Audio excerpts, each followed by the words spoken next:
On s'intéresse justement au projet de loi portant sur l'usage légal du cannabis qui devrait être validé dans le prochain conseil de gouvernement qui se tiendra jeudi prochain. On en parle avec Naïm Kamel, directeur de publication du site d'information quid.ma. Bonsoir Naïm Kamel, merci d'être avec nous. Bonsoir Manal Khadari. De quoi s'agit-il précisément? Sur quoi porte dans le détail ce projet de loi qui fait l'actualité aujourd'hui au Maroc? Je crois que votre reportage a été assez exhaustif là-dessus. Il s'agit d'un usage industriel et d'un usage médical, c'est-à-dire à destination de l'industrie pharmaceutique. Donc c'est contrairement à ce que certains ont voulu croire, il ne s'agit pas de la légalisation de la consommation ou de la consommation du cannabis. Même si on peut par ailleurs se demander pourquoi pas. La question fait débat. Il y a des pays européens depuis longtemps qui l'ont légalisé, des États américains comme la Californie l'ont fait également. Mais pour le Maroc aujourd'hui, il s'agit d'abord de donner une alternative aux paysans, aux agriculteurs dans les régions où prospère cette culture, pour les mettre d'abord à l'abri des réseaux de contrebande et des réseaux mafieux qui sont les véritables exploitants et exploiteurs de cette denrée très recherchée, et aussi pour attirer vers le Maroc, et donc un revenu supplémentaire et légal pour les paysans d'une industrie, on l'a vu pour le textile, mais également pour l'industrie thérapeutique.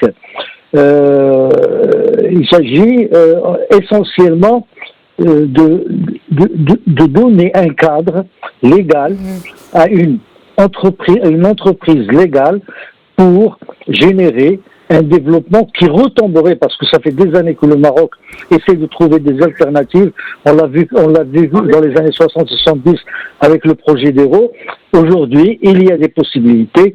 L'OMS l'ayant fait, ou l'ayant rangé parmi les possibles remèdes, ou plutôt les analgésiques, les antalgiques, capables de calmer la douleur et la souffrance, et également pour certaines maladies.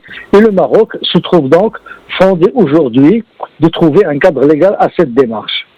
D'accord, donc c'est un cadre légal. L'usage médical industriel du cannabis ne risque-t-il pas, à votre avis, de servir à des fins de consommation, de trafic?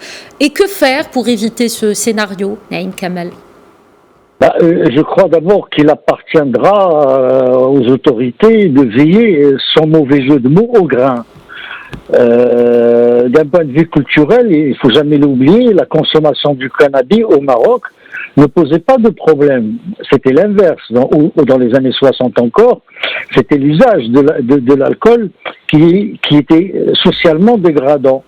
Et puis, au fil du temps, il y a eu une inversion par mimétisme, une inversion, pardonnez-moi, culturelle, qui a fait que c'est l'usage du cannabis qui est devenu dégradant socialement, et l'usage de l'alcool, pourtant plus nocif que le cannabis, qui est devenu, disons, une culture de savoir-vivre, et quand ce n'est pas vraiment, quand on n'abonde pas vraiment dans l'excès. Maintenant, même si son usage thérapeutique ne fait pas l'unanimité, et il semblerait même que l'OMS ne prescrit qu'en deuxième intention, c'est-à-dire c'est pas la première intention qu'on va prescrire pour un patient. Il y a des psychiatres qui ont des réserves parce qu'ils estiment que le cannabis pour les jeunes peut comporter un certain nombre de dégâts, notamment pour les troubles psychotiques. Pour les jeunes qui sont prédisposés, c'est un déclencheur.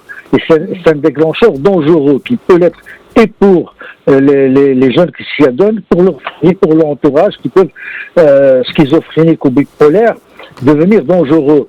Cela dit, il va bien falloir trouver un cadre légal souple pour produire à l'usage industriel et à l'usage pharmaceutique le cannabis, et essayer de réguler autant que faire se peut, même si l'on sait par ailleurs que la prohibition n'a jamais réglé les problèmes. Je donne un exemple souvent à mes interlocuteurs occidentaux quand ils me parlent du cannabis et de la culture du cannabis, c'est que quand il y a eu la prohibition de l'alcool aux États-Unis, lors de la moitié du dernier siècle, le XXe siècle, qu'a donné la prohibition?